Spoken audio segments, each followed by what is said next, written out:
Good afternoon, everyone. My name is Irina Rozenfeld. I welcome everyone to our last meeting. We're gonna talk today about guide to nutrition for patients with ME/CFS.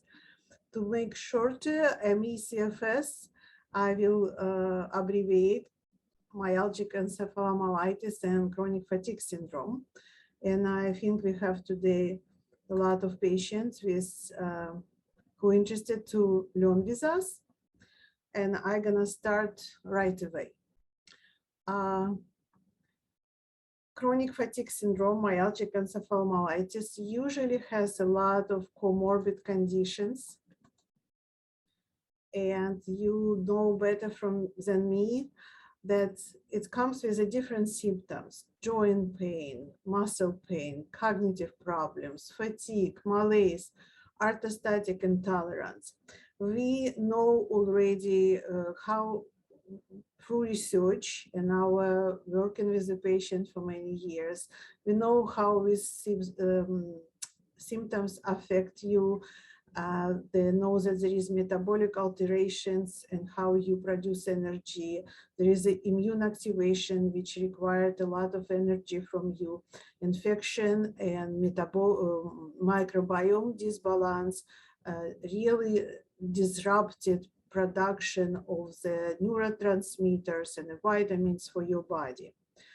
In each of these illnesses by itself, what you have is kind of collection of different comorbid conditions.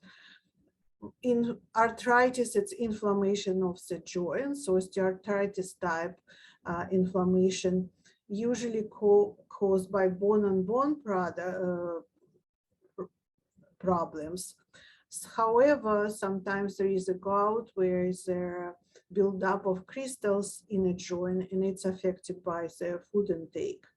Migraines are very common in our patient, which is neurologic condition, and it includes headaches and vision disturbances and sensitivity to light. You really recognize the symptoms I described. Fibromyalgia is very, very common illness, and it usually comes with fatigue and then muscle pain and other symptoms, and sometimes chronic Sjogren, Zika symptoms when it's a dry mouth and dry eyes.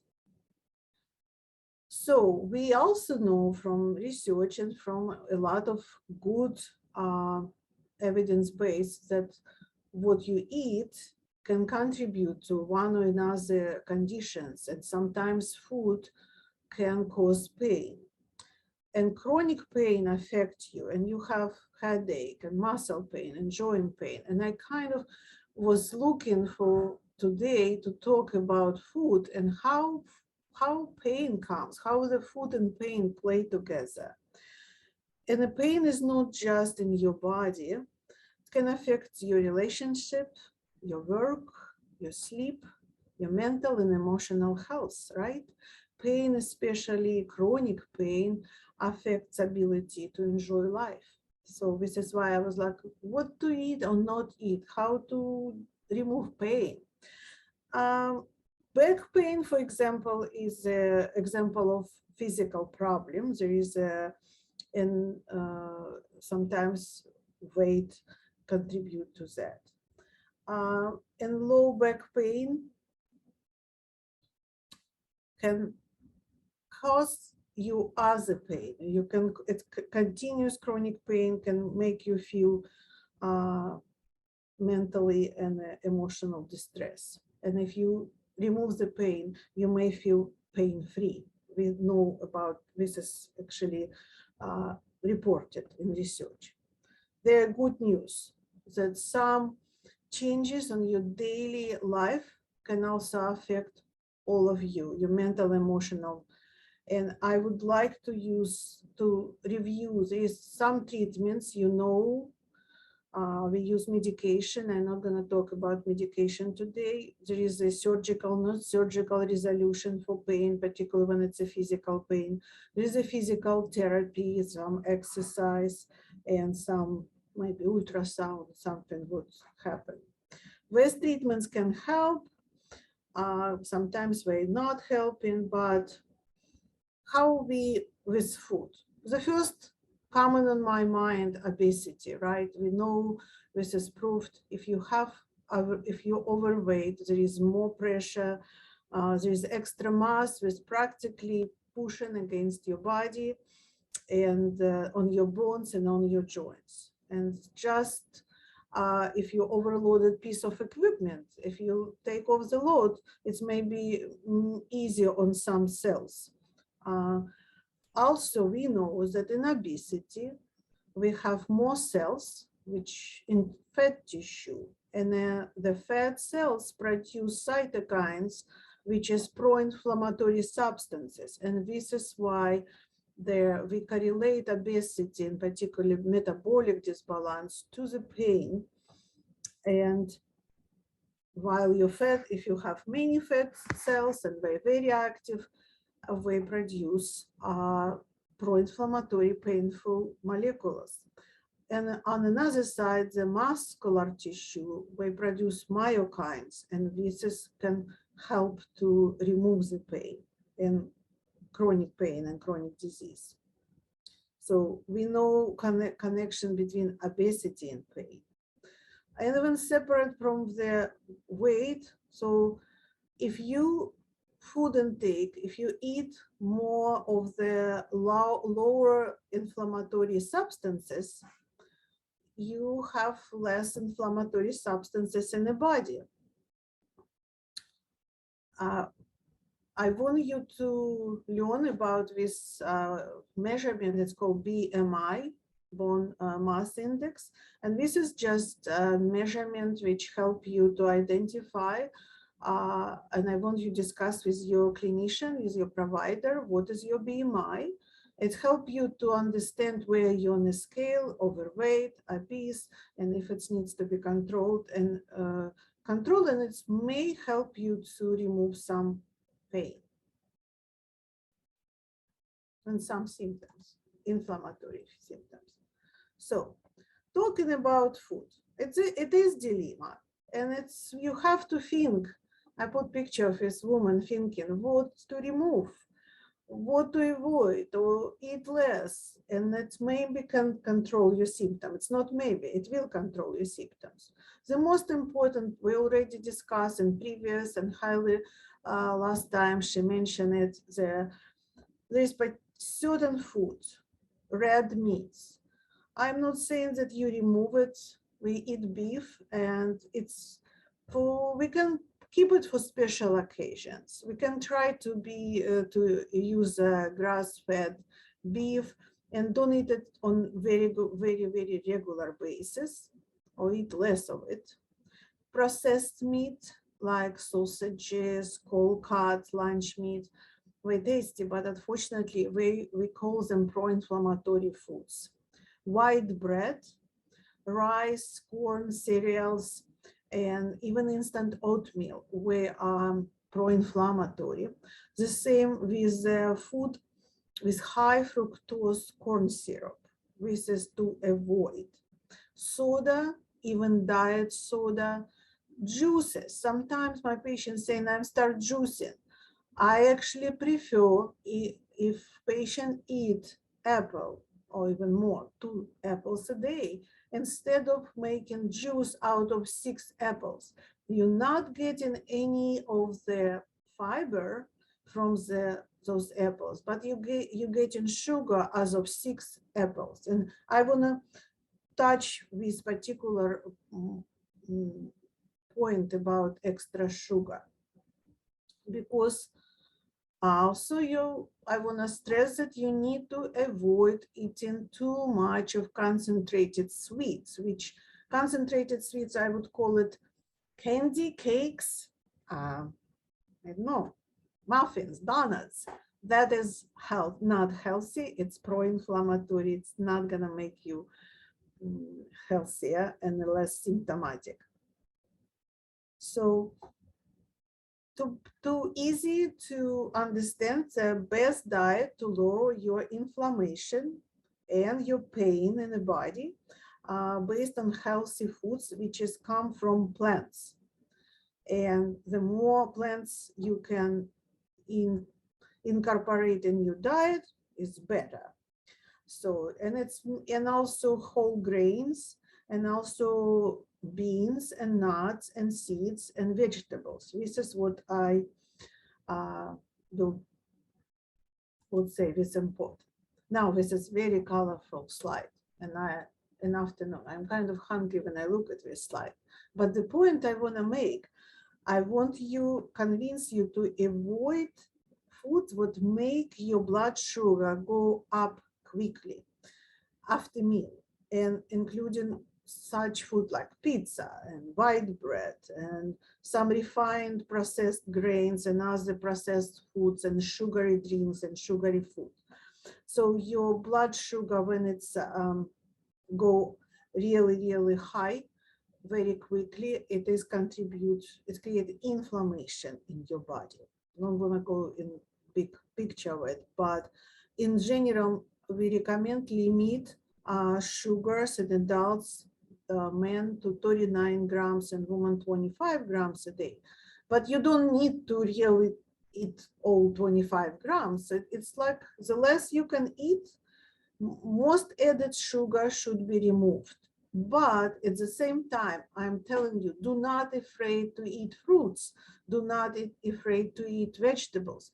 The fruits has a pectin, has a fiber, and your microbiome gonna take care of the sugar, because we need that pectin, we need this fiber, you need to eat berries. So this sugar is okay. Do not afraid sugar from the fruits what you're gonna be eating. Okay, so in reality, most Americans eat one vegetable and one fruit a day, and that vegetable sometimes it's a fried potato, which has a lot of salt, a lot of fat, and not really in starch, and not really what we're looking for in the fruits. Now I'm gonna switch from this horrible slide to better slide.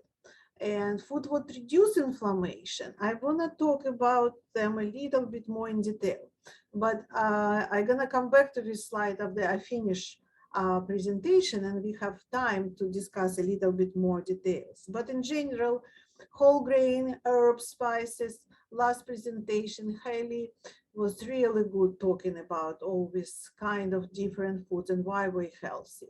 Beans, nuts, plant food, fruits and vegetables, fish, chicken, turkey, it's a lean meats, what we describe, and eggs are rehabilitated, we like eggs, and cheese and kefir, like we talked in the last meeting. Now, diet and supplements. I'm guilty, I prescribe a lot of supplements, but I also always stressing that you have to remember about diet and supplements. This is really, it's a vitamins, it's a minerals, it's oils, it's herbs. We prescribe a lot of herb extract. So, and I like each of them have a specific benefits. For example, if you have chronic fatigue, you have pain, and you probably spend a lot of time online researching what to take, and you're reading online a lot of recommendation and see advertisement for many miraculous supplements, and they cost a lot of money, supplements. I understand that, but all supplements work differently. In United States, supplements is not going through vigorous FDA evaluation before we got to the market. We usually come to the market and FDA chasing them after, if they made according to good manufacturing practice. FDA doesn't really evaluate so much what inside the supplement.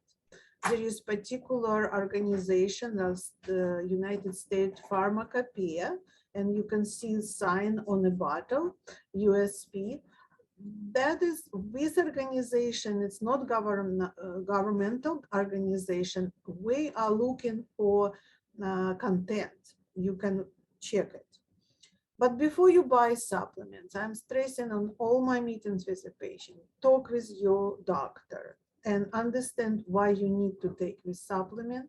And at this point, the doctors who prescribe supplements, they have ways to recommend you where you should get that supplement, that you're really taking what it's supposed to be. Bottom line, do not buy it on Amazon. So I want to talk about water. When we talk about food, I want to talk about water. You probably know that our body, we require water, and our body contains 60–70% of our body is water. And we daily need water, we lose water, and we need to replenish water. We lose water through sweating, through many different body processes which require water. So I would recommend you carry a bottle with you. You can actually measure how much, and it will remind you. I would not recommend you to have a full glass of cold water with ice before you trying to eat your dinner, lunch, or breakfast. So I think it's a common practice in the United States, but I think it's really affect your digestion in not correct way. You practically diluting your gastric juice, and whatever chemicals in your stomach should be working for digestion and making your food in small pieces, kind of. It's diluted process, and then you may have indigestion. So you need water after the dinner, maybe a small amount during the dinner. But again, the full glass of cold water with ice before dinner, I would not recommend it if you have any problem with digestion. So, but you still have to have some water with any snack and meal. And you can, if you have any beverages like coffee and tea, it's really good beverages. We have its own benefits for your health. But replace, if you have 5 coffee a day, I will strongly recommend you to replace a couple of them with just water. Okay? And you also can eat fruits and vegetables which are full of water.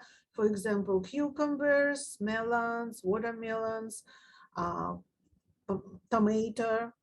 So you can find many of them.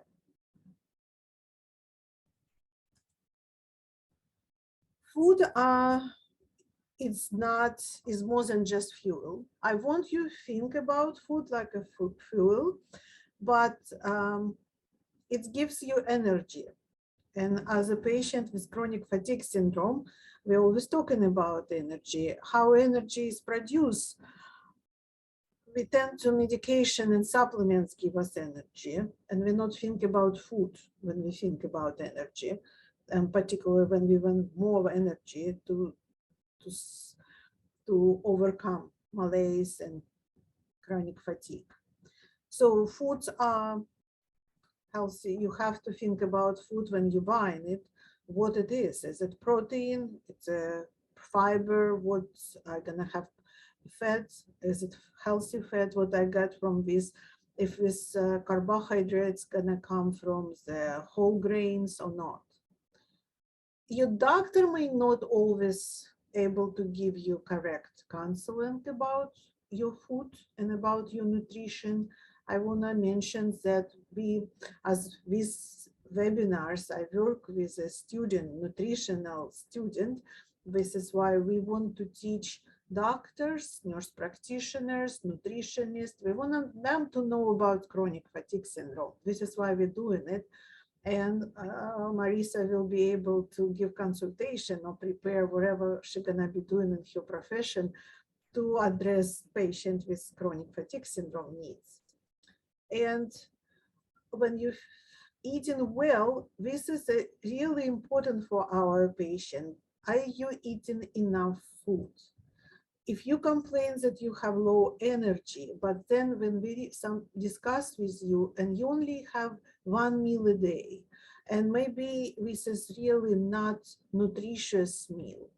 So you may need to create a healthy meal plan, and for this reason you may need to talk with a nutritionist specialist. We can actually help you, remind you the good recommendation you would hear from nutrition. You need 5 a day, 5 fruits and vegetables a day to start. So you need to eat plenty of fiber, and it's come easy to get from vegetables and fruits. And again, if you don't tolerate raw, and a lot of patients with irritable bowel syndrome will not tolerate raw vegetables, and we sometimes go through all the tests and remove sensitivities, but it can be boiled, it can be broiled, it can be grilled, and can be baked. You're gonna find out the way you can get fiber in a healthy way. Avoid a lot of sugar, avoid corn syrup. Chemical sweeteners are not healthy, and unhealthy fat. And always eating less sugary foods, right?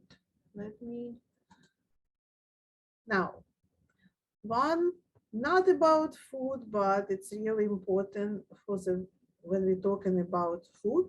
We talk about what's a good food, what's a water, that it's fuel, and when we have a problem with the energy, we really need to understand how much fuel we're giving yourself.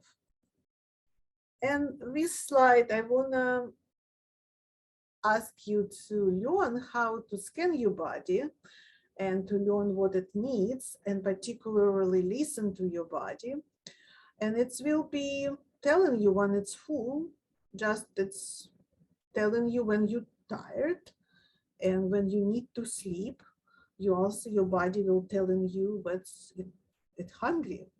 Sometimes though, I wanna put a little bit more details on these 3 options when scan your body, scan your mind, and scan your feeling in relation to food. It's really important to hear it from your body.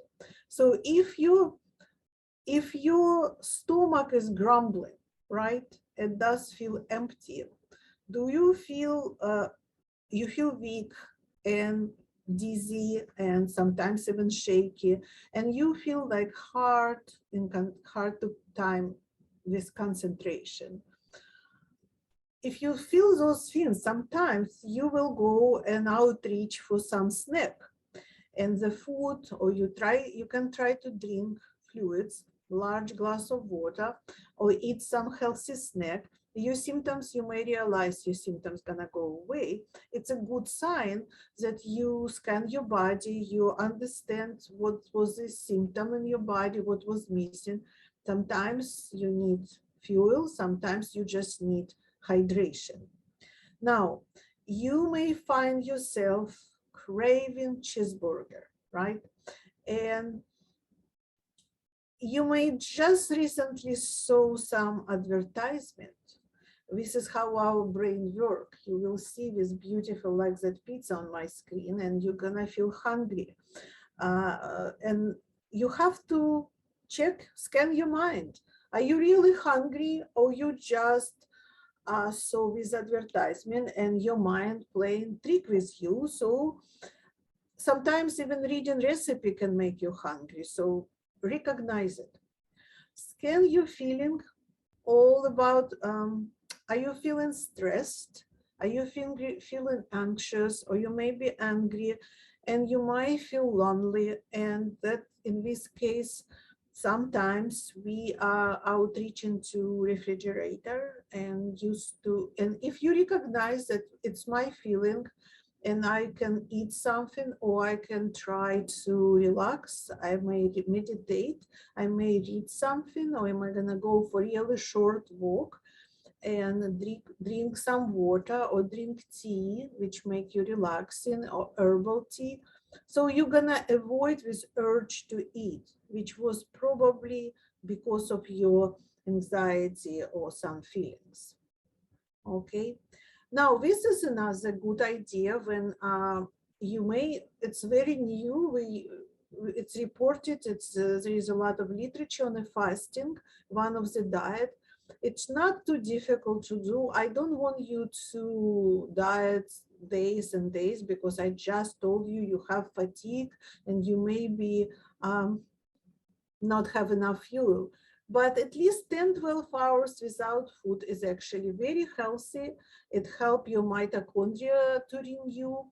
And practically, if you're not eating heavy dinner after 6 p.m., from 6 in the evening, maybe a little snack after 6, but until morning, until 6 in the morning, you're gonna have really good 12 hours without food.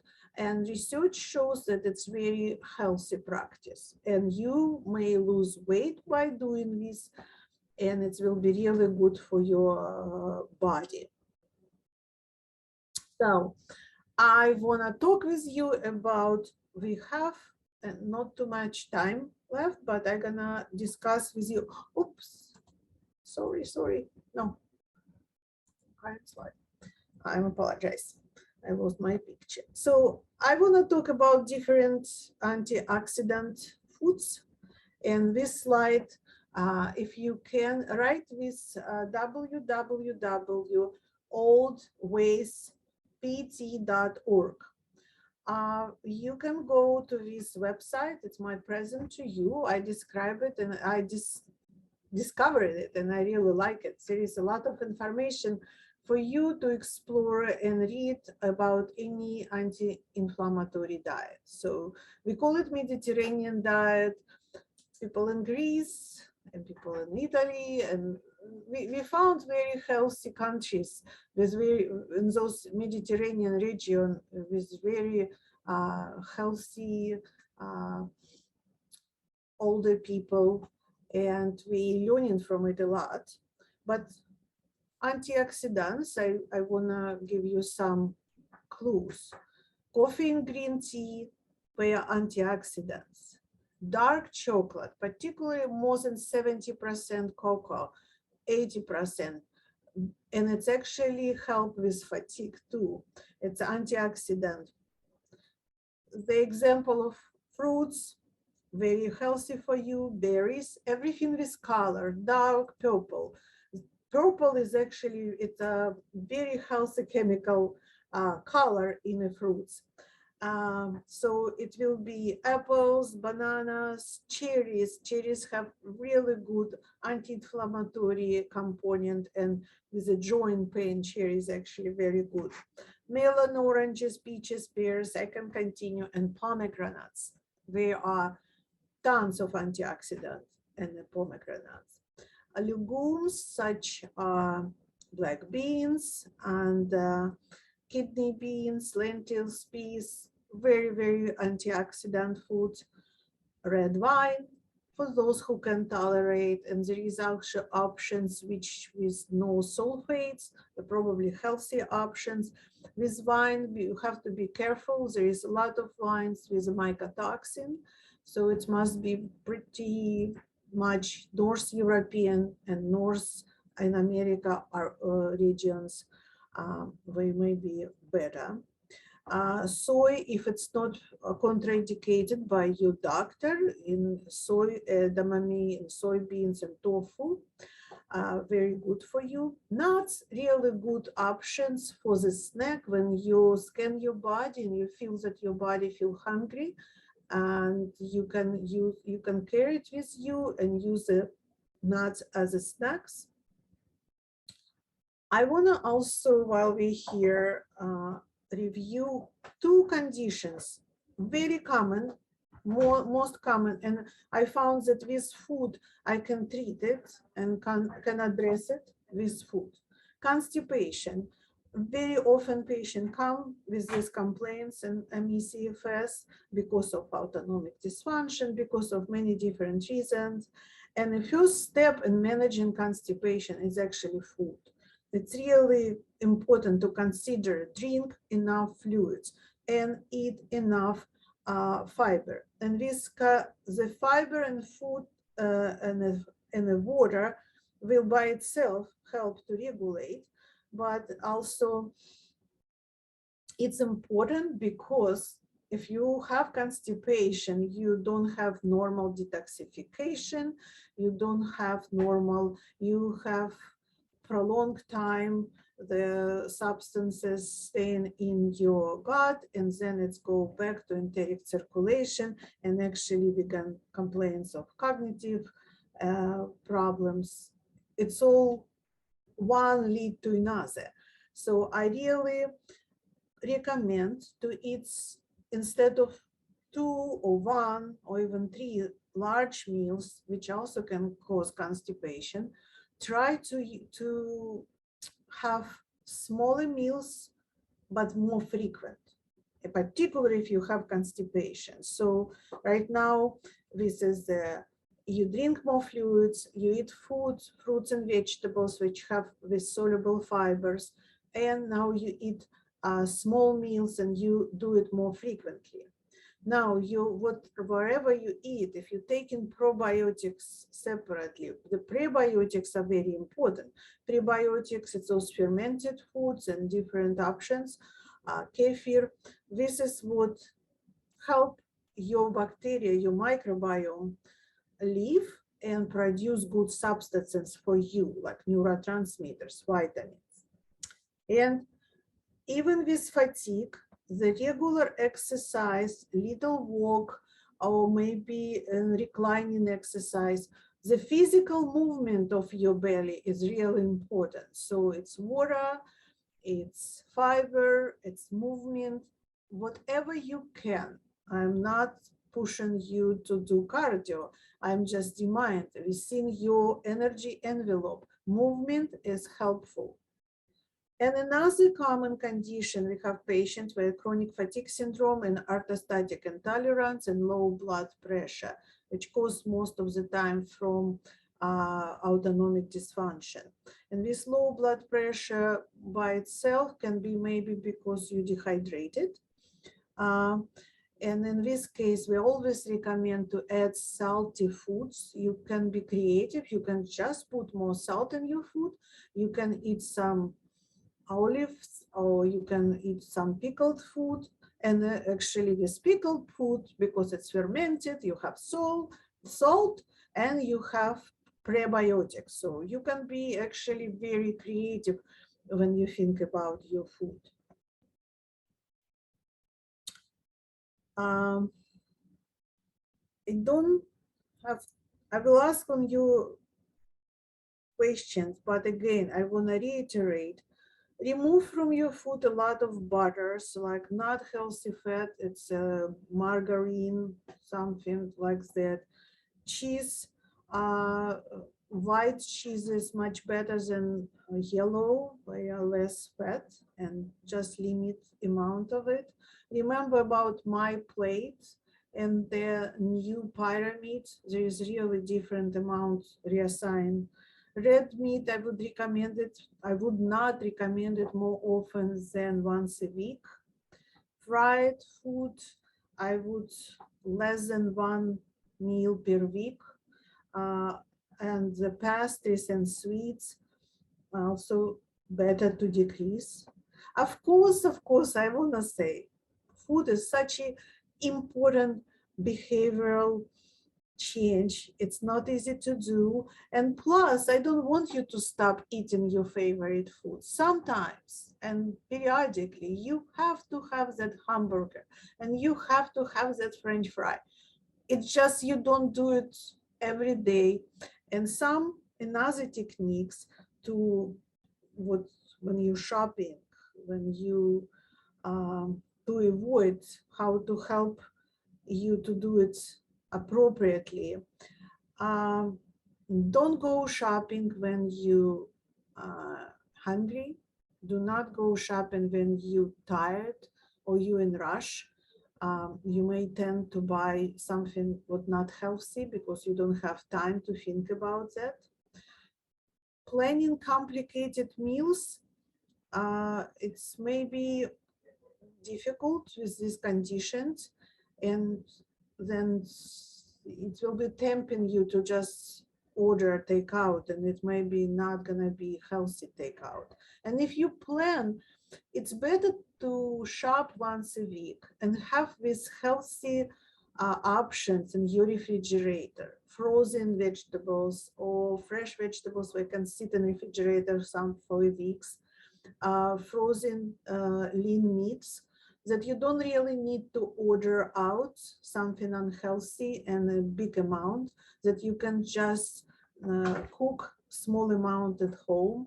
If you cook, if you're not a cook, do not plan big elaborate recipes where it will be complicated and it's extra stress for you.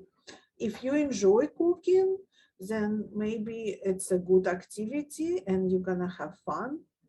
Have family, don't eat alone. If you have a pet, if you have a friend, if you have a kids, have a family meals. Family meals, and research shows that just because it's this activity by itself, adding your health, right?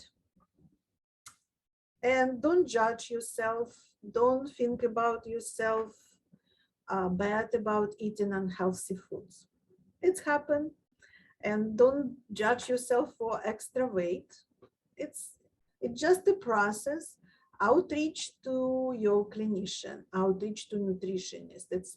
There is dietitians, there is nutritionists, there is a huge numbers of their very well-trained providers who can help you, who can guide you through the shopping, through the cooking, through the choosing foods. And your clinicians more and more right now, we aware of the products, foods which make you healthier and foods which make you sicker. So we try to remove inflammation, and we remove your inflammation from the foods. We know the foods which cause you inflammation. So, and this is, I guess, what's timing? I'm almost done, and I'm open for the questions. I'm gonna click on this that you will see their website, which I recommend you. Old ways, rediscover goodness. I want you to go on this website and without rush, explore. Looks like Lisbon, and explore a different recipe and resources and studies and programs and the picture saying by itself. Okay, questions coming. I'm ready. Yes, there is. Actually, it's a virgin oil called the first virgin olive oil. It must be in a dark green bottle. It has a little bit of the sediment in it, and this is a good one. Not raffinated. And the oils, vegetable oils, the sunflower, safflower, corn oil, were not a good option. The olive oil is a best option, and it must be greenish color. Olive oil must be like greenish, and it's usually should be in a dark glass bottle and has a little bit of sediment, which is kind of signs of a good oil.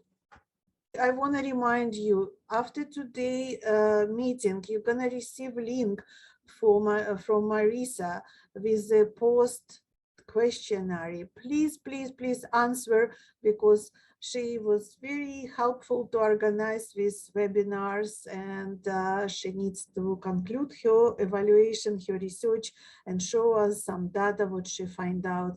Please help her and us and answer those questions. My teen, lots of nausea. We mostly will not to eat sweets. We want to eat sweets, right? So this is the options, the sweets. The nausea, you may substitute some fluid, some water with ginger, put some ginger, boil some ginger with water and give them to drink with lemon in the water. So lemon, ginger can really help with nausea feelings. Also, if we want to eat sweets, I don't understand question well. So if you want to eat sweets, blueberry, raspberry, all kinds of fruits, and it will be healthy options for sweets. It just needs some time for them to learn. I hope you're looking, or I have a screen. If you go to this Old Ways website, and it's all screens flashing in front of me with berries and all kinds of vegetables and fruits.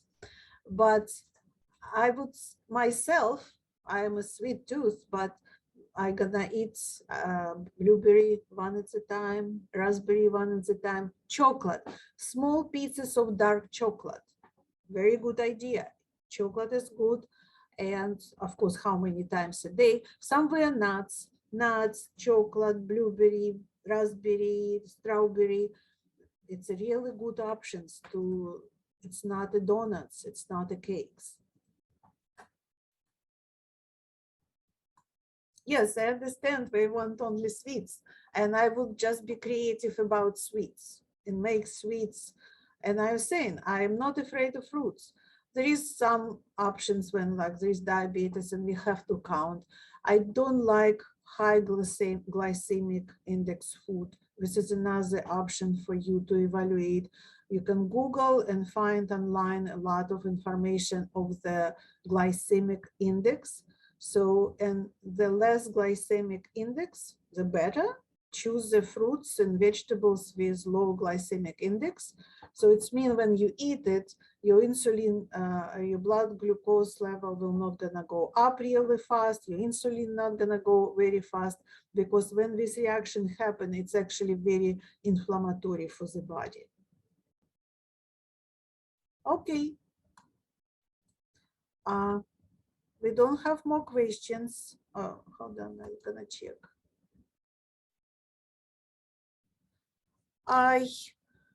Yes, about soy and thyroid problems. Yes, possibly.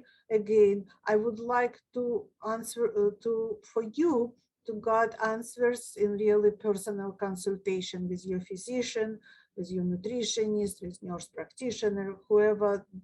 And the best trained right now physicians to talk about food, it's the physicians in with certification in functional medicine or integrative medicine, because they spend a lot of time compared to regular medical school program.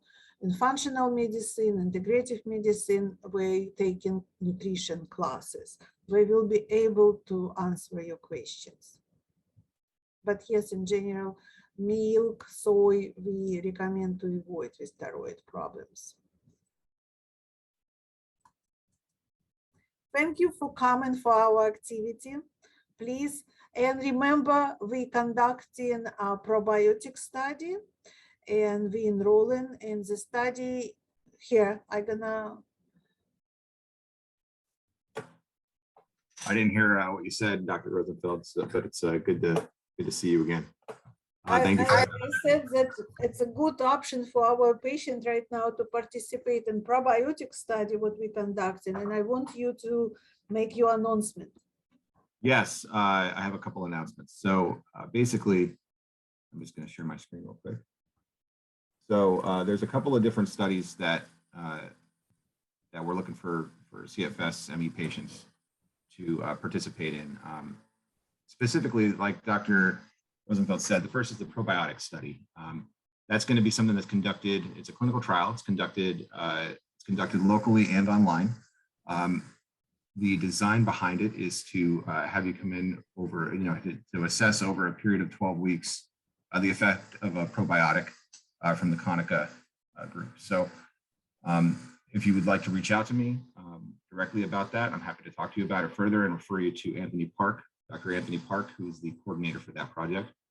There's also a couple other opportunities. We're looking for chronic fatigue syndrome subjects that are with and without IBS for the Konica project, the probiotic project. We're also looking for individuals just with IBS and individuals just with chronic fatigue, and even healthy controls for some of our other studies. Some of these studies are geared more towards helping veterans with Gulf War illness. But it's information that's important because, as I'm sure most of the people in this room know, there is a great deal of overlap between the symptomology these cohorts. I'm going to go ahead and put up on in the chat my contact information. This is just some of the studies that we're doing down at the VA. The study that I'm speaking with regarding chronic fatigue syndrome and IBS subjects is the Chatterjee study that is recruiting now.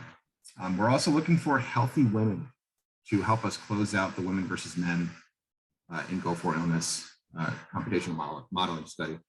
I know we were successful with our women versus men study in chronic fatigue syndrome. That was really vital work. We're trying to close out that other study so that we can get these therapeutics to clinical trial phase. Again, this is my contact information. I'm going to go ahead and add it to the chat right now. That is my cell phone number. Feel free to text, call, or email me at your convenience. And I thank you for your time. Thank you, Zachary.